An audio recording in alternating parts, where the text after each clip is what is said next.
మరియు యెహోవా మోషే అహరోనులకు ఇలాగు సెలవిచ్చెను. ఒకని దేహ చర్మమందు వాపు గాని పొక్కు గాని నిగనిగలాడు మచ్చ గాని ఉండి వాని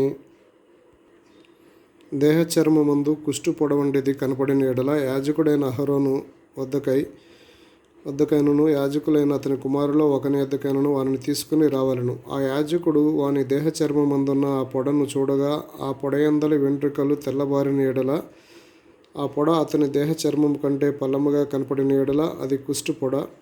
యాజకుడు వానిని చూచి అపవిత్రుడని నిర్ణయించవలెను.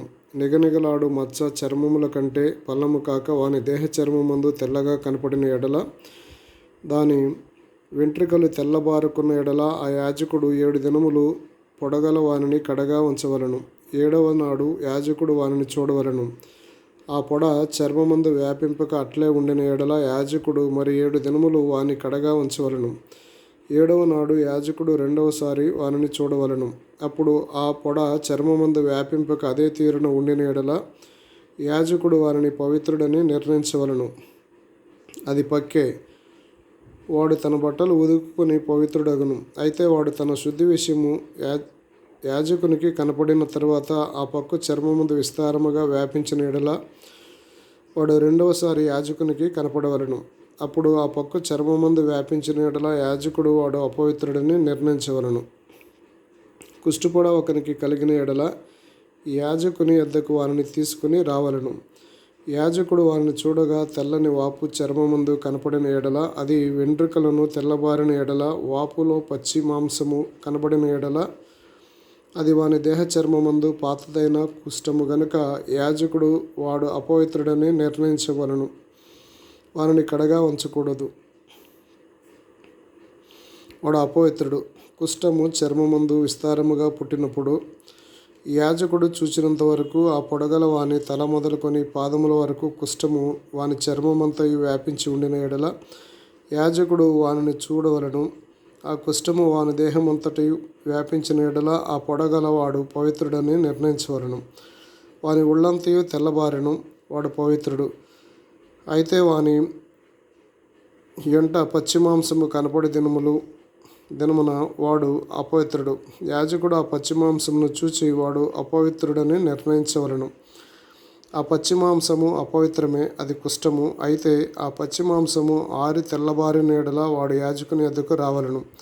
యాజకుడు వానిని చూడగా ఆ పొడ తెల్లబారిన ఎడల యాజకుడు ఆ పొడ పవిత్రమని నిర్ణయింపవలెను. వాడు పవిత్రుడు. ఒకని దేహ చర్మమందు పుండు పుట్టి మానిన తరువాత ఆ పుండు ఉండిన చోటను తెల్లవాపైనను తెలుపుతో కూడిన ఎరుపు రంగు గల పొడగాని నిగనిగలాడు తెల్లని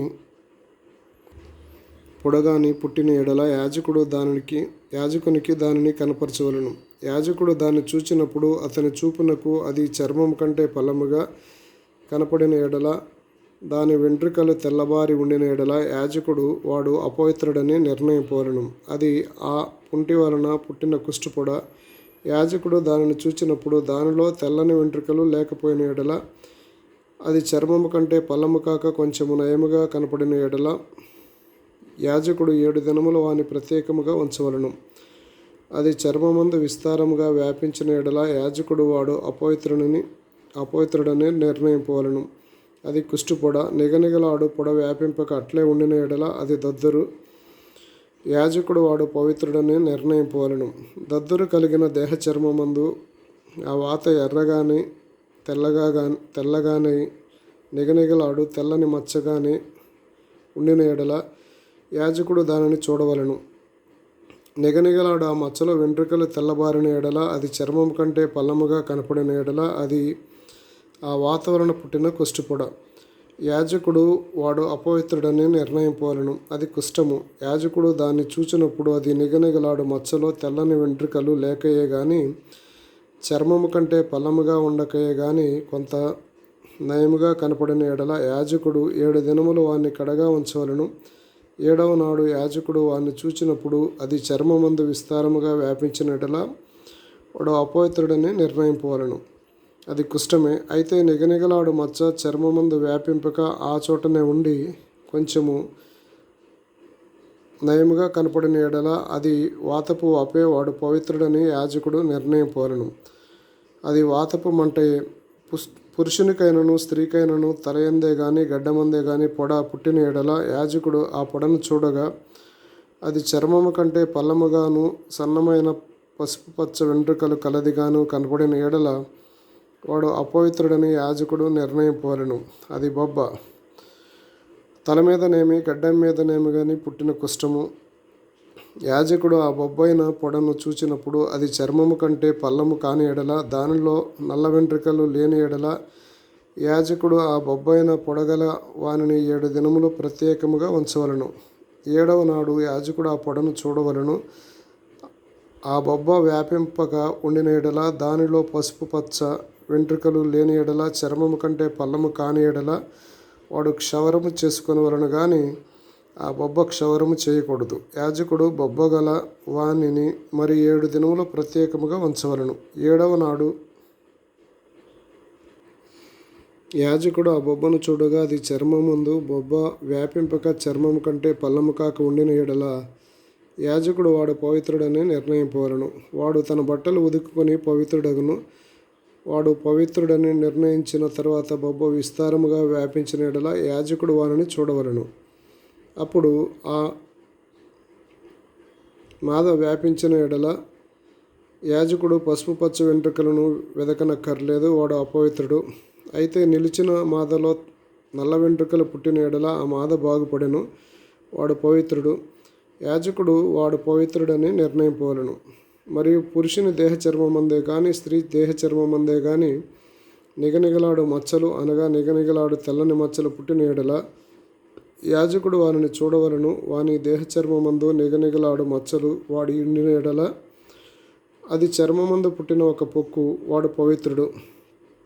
తల వెంట్రుకలు రాలినవాడు బట్టతలవాడు అయినను వాడు పవిత్రుడు. ముఖము వైపున తల వెంట్రుకలు రాలినవాడు బట్టనొసటివాడు, వాడు పవిత్రుడు. అయినను బట్టతల యందే గాని బట్టనొసటి యందే గాని ఎర్రగా ఉండు తెల్లని పొడ పుట్టిన ఎడల అది వాని బట్టతల యందైనను బట్ట నొసటి యందైనను పుట్టిన కుష్ఠము.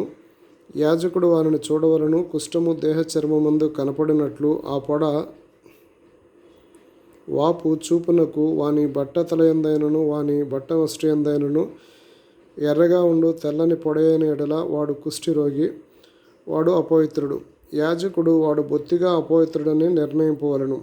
వాని కుష్ఠము వాని తలలో ఉన్నది. ఆ పొడగల కుష్ఠిరోగి వస్త్రములను చింపి వేయవలను. వాడు తల విరయబోసుకొనవలను. వాడు తన పై పెదవిని కప్పుకొని అపవిత్రుడను అని బిగ్గరగా పలుకవలను. ఆ పొడ వానికి కలిగిన దినములన్నయూ వాడు అపవిత్రుడై ఉండును. వాడు అపవిత్రుడు కనుక ప్రత్యేకముగానే నివసింపవలను. కానీ నివాసము పాళెమునకు వెలుపల ఉండవలను.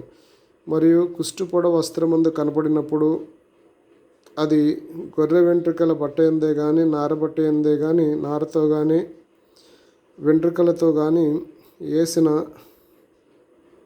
పొడుగునందేమి పేక యందేమి తోలునందేమి తోలుతో చేయబడు ఏక వస్తువు అందేమి పుట్టి ఆ పొడ బట్ట యందేమి ఆ తోలునందేమి ఆ పేక యందేమి తోలుతో చేయబడిన వస్తువునందేమి పచ్చదాళుగానే గాని ఎర్రదాళునే గాని కనబడిన ఎడల అది కుష్టుపొడ.